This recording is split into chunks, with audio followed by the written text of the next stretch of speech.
C'est Clémentine Portier-Kaltenbach. Oui, messieurs, aujourd'hui, je vous raconte l'histoire du projet de loi sur l'adoption de la pilule. Son auteur, Lucien Neuwirth, c'était un député gaulliste que la presse surnommait donc Lulu la pilule. Et délibérément, vraiment, c'était pensé de sa part. Il a déposé son premier projet de loi le 18 mai 66. C'était le jour de son anniversaire. Il voulait montrer qu'il respectait la naissance et la vie.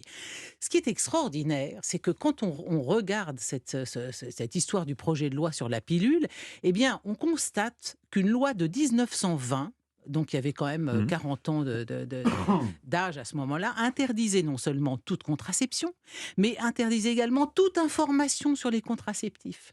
Alors, ça paraît étonnant, mais en même temps, c'est une loi de 1920, donc on est juste au lendemain de la guerre de 14, il y a eu une Mmh. telle saignée Oui, il faut démographique repeupler. que naturellement, il faut encourager la population à avoir des enfants. Et pourtant, 1920, ça fait belle Lulu, comme les femmes maîtrisent plus ou moins, clandestinement bien sûr, l'art d'éviter le fatal en bon point. C'est comme ça que sous l'Ancien Régime, on Ah oui. appelle la grossesse non désirée. Et alors, ce qui est très frappant quand on regarde un peu l'histoire de la contraception, c'est un mélange d'intuition extrêmement juste sur la façon dont fonctionne la procréation. Dans l'Égypte antique, dans le monde gréco-romain, on est quand même assez averti de ces choses. Et puis, par ailleurs, des recettes quasiment magiques à base de talismans bizarroïdes. Dans le monde gréco-romain, au 5e siècle avant notre ère, Aspasine Milet, qui était l'épouse de Périclès, elle sait très bien qu'il existe chez la femme une période de fécondité. Donc elle conseille de ne pas cohabiter avec l'homme dans ce temps favorable à la conception. C'est quasiment la méthode Ogino. Mmh mh. David Castello-Lopez, dans une chronique sur la contraception, nous en avait parlé également en disant que Aspasine Millet suggérait de retenir sa respiration pendant l'acte et puis d'éternuer très fort et puis ensuite de faire une toilette avec des matières astringentes. Mais vous voyez, c'est quand même assez élaboré et Mm. étonnant Mais c'est comme si on savait dans Et l'Antiquité qu'on a oublié. et qu'ensuite on a c'est oublié. très exactement ce qui s'est passé. C'est très, mais il y a pas, mais Mais pas est-ce que que. ça ressemble pas à Mais l'histoire pas de que. l'humanité avec le bas Moyen-Âge où on Oui, oublie beaucoup de c'est- choses mais et ça revient Mais au c'est début de tout à l'humanité? fait ça, c'est tout à fait ça, parce que évidemment, pourquoi? Parce que au Moyen Âge, l'Église impose un modèle dans lequel l'acte sexuel est lié strictement à Oui. la Pas de procréation. plaisir, c'est uniquement pour procréer. Ah, écoutez, là, bon, ça c'est parce que c'est une vision un peu. De toute façon, l'Église peut dire pas de plaisir, ça vous empêche pas Non mais d'avoir voilà, du plaisir avec votre secrètement. partenaire. Donc, mais non, mais c'est vrai que l'acte doit être lié à un désir de procréation. Donc, on n'a absolument aucun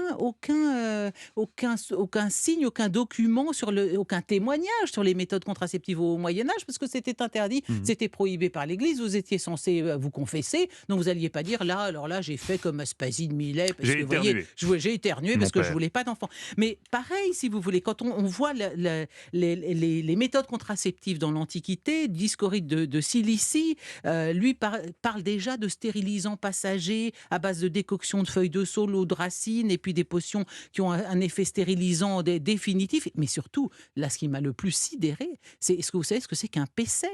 Un pesser, Pesser, ça sonne mal. un pesser, c'est une pièce de laine douce qui était imbibée d'écorce de pin et de sumac dissous dans du vin. C'est dingue, le pesser, c'est l'ancêtre du diagramme.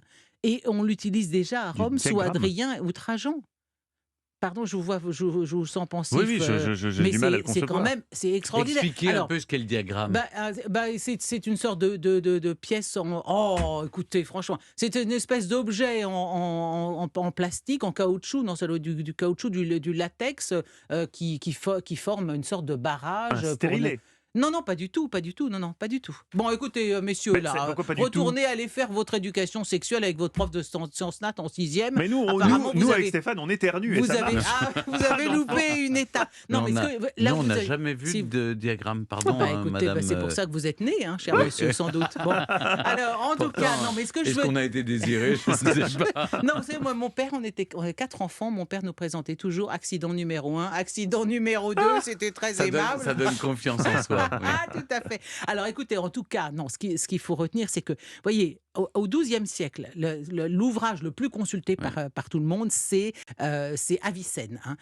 C'est tout l'héritage pharmacologique de l'Antiquité. Et il y a un chapitre parfaitement explicite qui s'appelle « Pour empêcher une grossesse ». Donc au XIIe siècle, on a Avicenne, on pourrait savoir comment faire, etc.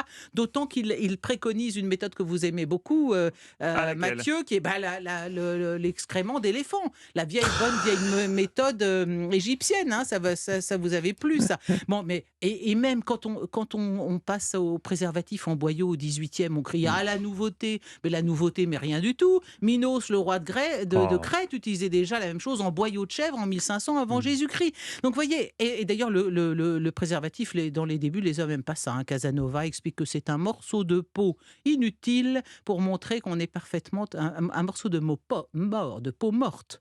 Un morceau de peau morte inutile pour montrer qu'on est parfaitement en vie.